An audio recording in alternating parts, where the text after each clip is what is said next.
anggaran 1670. Saya adalah mahasiswa PPG dalam jabatan BIS 3 tahun 2025 dari LPTK Santo Fransiskus Asisi Semarang.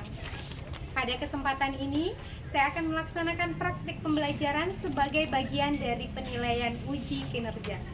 Praktik pembelajaran ini akan dilaksanakan di SMA Negeri 1 Nangapino dengan materi sumber-sumber untuk mengenal Yesus, mata pelajaran pendidikan agama Katolik kelas 10.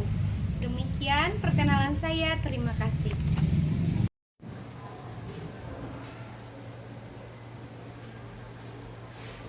Siap, berdiri,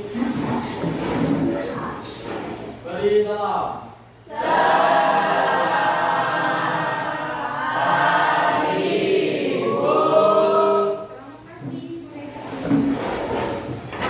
Bagaimana kabar kamu hari ini? Luar biasa. Pasti seminggu kebelakang ini kegiatannya luar biasa menyenangkan, kan? Ya. Oke, kita akan gereja pimpin doa pada hari ini. Oh, Natanya. Oke teman-teman, sebelum kita memulai pelajaran kita hari ini, marilah kita berdoa dan marilah kita menandai diri kita dengan tanda kemenangan Kristus. Dalam nama Bapa dan Putra dan Roh Kudus. Amin. Ya Bapa di dalam surga, kembali lagi kami mengucap syukur kepada-Mu atas segala rahmat dan kasih karunia yang telah memberikan kepada kami pada hari ini dalam wujud nafas kehidupan. Ya Bapa, pada hari ini kami akan melakukan kegiatan belajar mengajar. Kiranya Engkau dapat mengutus Roh Kudus-Mu kepada kami agar kami bisa menyimak dan memahami segala materi dan pelajaran yang disampaikan oleh guru kami pada hari ini. Ya Bapa dalam surga, doa yang kurang sempurna ini kami sempurnakan di dalam nama-Mu dan kami serahkan ke dalam tangan-Mu. Kristus Tuhan, dan dengan cara kami berdoa. Terima kasih ya Nathan untuk doanya, doa yang cukup baik dan sangat baik ya, bukan cukup, sangat baik. Baca kitab suci, doa tiap hari, doa tiap hari, doa tiap hari.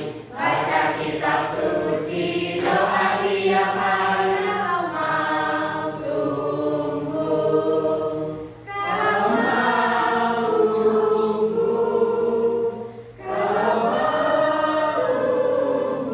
Glory haleluya, baca kitab suci, doa tiap hari. Kalau mau tunggu.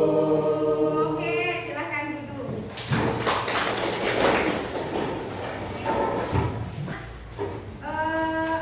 Materi sebelumnya kita membahas tentang apa kira-kira? Materi pada bab 2. Kita kan masuk bab baru ya, bab 3. Nah, kira-kira materi bab 2 itu tentang apa ya? Masih ingat? Masih. Apa? Manusia makhluk? Nah, pertanyaan saya yang pertama, apa itu otonom? Jangan dijawab dulu ya. Pertanyaan kedua, dengan apa manusia mengatur dirinya sendiri? Nah, silakan berpikir dulu. Apa itu manusia makhluk otonom? Ada yang mau menjawab? Apa Nathan? Apa itu otonom? Otonom itu adalah mengatur diri. Betul, bagus sekali ya. Jadi otonom itu artinya mengatur diri. Berarti manusia adalah makhluk yang mengatur dirinya sendiri. Contoh dari makhluk manusia sebagai makhluk mengatur dirinya sendiri, contohnya seperti apa? Contoh kegiatan sehari-hari. Makan diatur oleh orang atau mengatur diri? Diri sendiri, betul. Mandi, betul ya. Ajeng dan Muti sama. Ya, jadi mandi itu termasuk mengatur dirinya sendiri. Nah, pertanyaan kedua, dengan apa manusia mengatur diri?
tentunya juga belajar hari ini supaya kalian tahu dan rajin membaca kitab suci. Sering membaca kitab suci? Sering. Nah, jadi lanjutan kita belajar ini tadi sudah dibuka dengan doa tadi ya. Nah, kita lanjut lagi. Pertanyaan saya, apa itu kitab suci? Muti, boleh nanti ditambahi oleh Intan. Kitab suci itu sabda Allah yang tertulis. Betul. Intan? Kumpulan buku-buku yang digabung menjadi satu. Kumpulan gabungan dari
1-2 Samuel, 1-2 Raja-Raja, 1-2 Tawarikh, Ezra, Nehemia, Esther, Tobit, Yudit, 1-2 Makabe. Grace, yang termasuk kebijaksanaan apa saja? Yaitu Ayub, Mazmur, Amsal, Kidung Agung, Yesus bin Sirah, Ratapan, Khotbah udah. Khotbah, Kebijaksanaan Salomo. Para nabi, termasuk dalam kitab para nabi siapa? Siapa saja yang masuk dalam sini? Pinesa? Yesaya, Yeremia, Daniel, Hosea, Yoel, Amos, Obadiah, Yunus, Mika, Nahum, Habakuk, Hagai, Zefania, Zakia, Maleakhi. Oke, dulu ya. Jadi ada 4 bagian besar kitab suci perjanjian. Jadi perjanjian lama itu membahas bangsa Israel seluruhnya. Nah, ada kata janjinya tadi John sudah jawab. Ada kata janjinya di dalam perjanjian lama. Berarti ada kontrak antara Allah dan siapa? Bangsa Israel. Nah, perjanjiannya itu tentang apa? Tentang keselamatan. Itu ada gambar bangsa Israel. Silakan dilihat. Kelihatan ya? Jadi seluruh isi perjanjian lama sebagian besar membahas tentang ini, bangsa Israel. Oke, kita lanjutkan perjanjian yang kedua. Sebelum masuk situ kita bahas dulu Deuterokanonika. Nah, Deuterokanonika itu berasal dari bahasa Yunani. Ini kita membahas tentang kitab tambahan yang ada di dalam gereja Katolik ya. Deuterokanonika berasal dari bahasa Yunani, artinya termasuk kanon kedua. Oke, tahu arti dari kata kanon? Kanon itu berasal dari bahasa Latin. Kanon itu artinya nilai, pedoman, dan aturan. Betul. Nah, kenapa Deuterokanonika diakui di dalam gereja Katolik? Coba perhatikan. Ada kata kanonikanya, ada kata kanoniknya. Berarti di dalam kitab Deuterokanonika ada juga yang namanya boleh dibaca kitab Deuterokanonika diakui oleh gereja Katolik karena di dalamnya ada kitab tambahan yang juga berisi nilai. Oke, berarti kita lanjut lagi kitab suci perjanjian baru. Kira-kira kitab suci perjanjian baru bahas tentang siapa? Yesus. Nah, kenapa perjanjian baru disebut baru? Karena ada unsur siapa yang mengubah artinya? Yesus. Nah, boleh dibaca di situ. Perjanjian lama berbeda dengan perjanjian baru. Nah, perbedaan itu dapat dilihat dari mana? Kalau di dalam perjanjian lama itu janji Allah dan bangsa Israel, kalau di dalam perjanjian baru itu memperlihatkan janji Allah yang tergenapi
Kemudian alasan yang ketiga,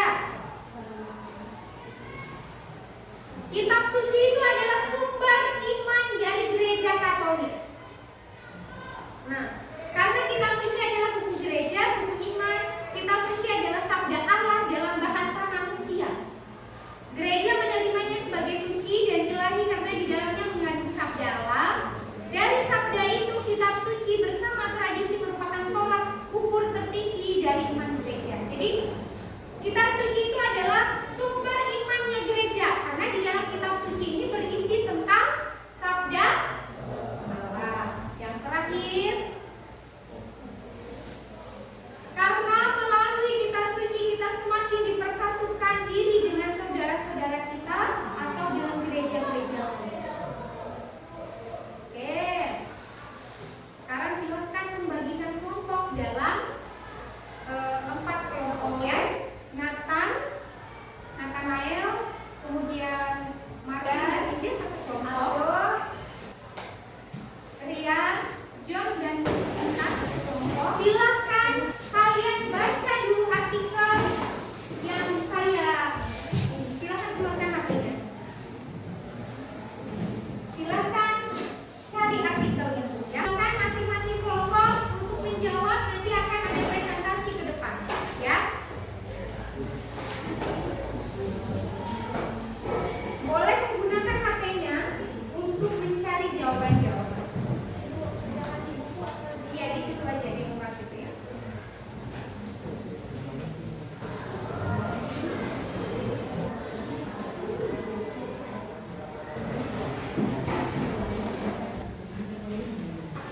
Boleh nanti memilih ketua kelompoknya, memilih sekretarisnya, memilih moderatornya. Nanti sekretaris itulah yang menulis jawabannya. Nah, nanti ketua kelompoknya boleh membagi-bagi, kemana ada 5. Ada 5 soal ya. Nanti ada yang kerjakan nomor 1, 2, 3, 4, 5-nya bareng. Tuh ya. Apakah ada yang bingung dengan soal yang sudah saya berikan?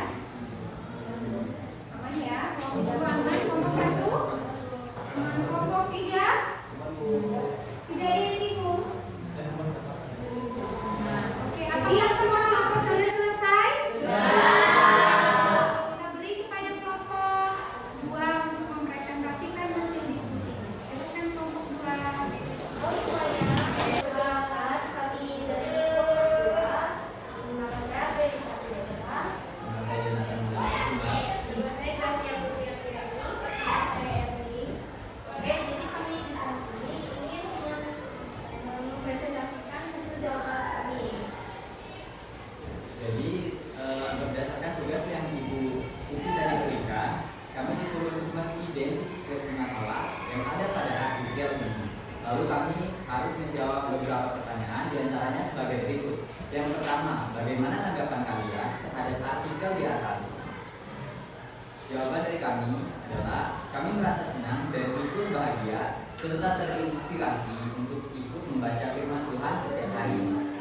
Lalu yang kedua, apa yang kalian tangkap dari pengalaman seorang ayah ketika melihat anaknya menjadi rajin membaca kitab suci? Jawabannya, untuk membaca kitab suci tidak melulu harus saat ada masalah, melainkan dari kesadaran diri sendiri dari dalam hati setiap orang. Yang ketiga, fenomena apa yang kalian tangkap dari minimnya minat-minat di lingkungan untuk terlibat dalam pengembangan kitab suci? Jawaban kami, minimnya minat umat untuk terlibat dalam dapat menyebabkan beberapa umat yang rajin terlibat menjadi terpengaruh. Hal ini dapat disebabkan karena berbagai kesibukan yang ada di setiap masyarakat. Yang keempat, mengapa mudah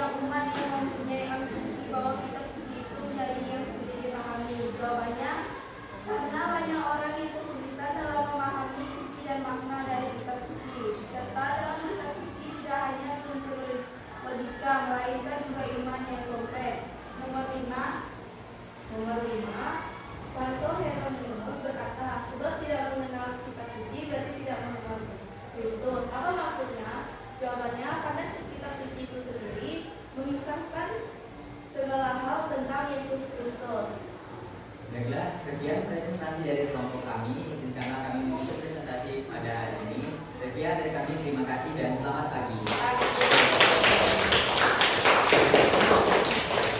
Terima kasih untuk kelompok 2 yang sudah mempresentasikan hasil diskusi yang sudah didiskusikan secara bersama di dalam kelompok. Jadi dari artikel yang kalian baca bersama-sama di dalam kelompok, intinya itu mau mengajak kamu secara personal harus lebih rajin membaca kitab suci. Karena membaca kitab suci itu adalah bentuk dari usaha kamu mengenal Yesus.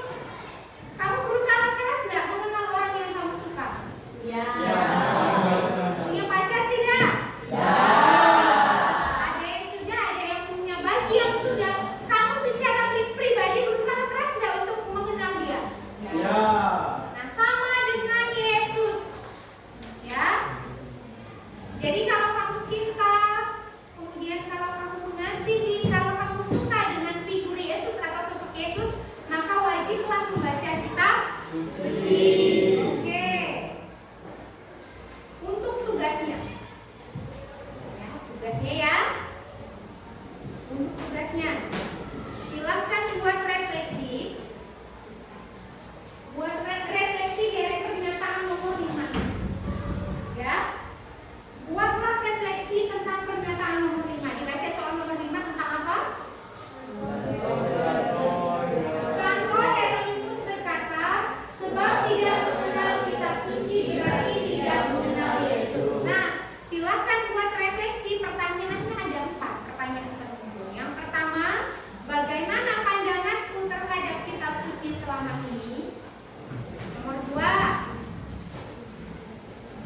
sudahkah aku membaca kitab suci setiap hari? 3, seberapa sering aku mendekatkan diri kepada Tuhan melalui kitab suci? Dan keempat, sungguhkah aku mengenal Yesus? Sungguhkah aku mengasihinya seperti Ia mengasihiku? Silakan buat refleksinya ya. Ya, Bu. Nah, refleksi ini silakan dipukul minggu depan.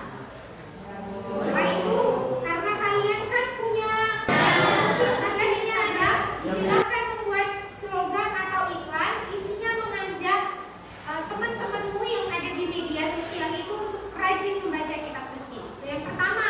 Yang kedua, silakan memilih satu perikop setiap hari dari hari ini sampai minggu depan. Jadi 1 minggu ke depan memilih satu perikop, membaca satu perikop, ya. Oke. Sebelum doa, saya lupa absen tadi ya. Kita absen dulu. Angel, Martin, Nathanael. Ada Bu. Sebelum kita berdoa, mari kita siapkan hati kita dulu. Dalam nama Bapa dan Putra dan Roh Kudus. Amin. Allah Bapa Maha Kudus, Yesus Tritunggal Maha Kudus, terima kasih karena Engkau telah memberikan kami kesehatan, kekuatan dan keceriaan pada hari ini. Beserta hari yang cerah sehingga kami dapat berkumpul di ruang kelas pada hari ini untuk belajar. Kami bersyukur atas pelajaran yang dapat kami terima hari ini.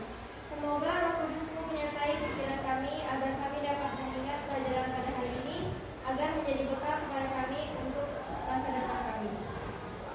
Bapa, hanya ini doa yang ingin kami sampaikan. Semoga Tuhan menyertai kami. Demi nama-Mu kami puji kini dan sepanjang segala masa. Amin. Bapa dan Putra dan Roh Kudus. Amin. Terima kasih Angel dan terima kasih untuk semuanya ya. Kita nyanyi dulu sebelum balik ke kelasnya. Dalam Yesus kita bersaudara. Dalam Yesus kita bersaudara. Dalam Yesus kita bersaudara.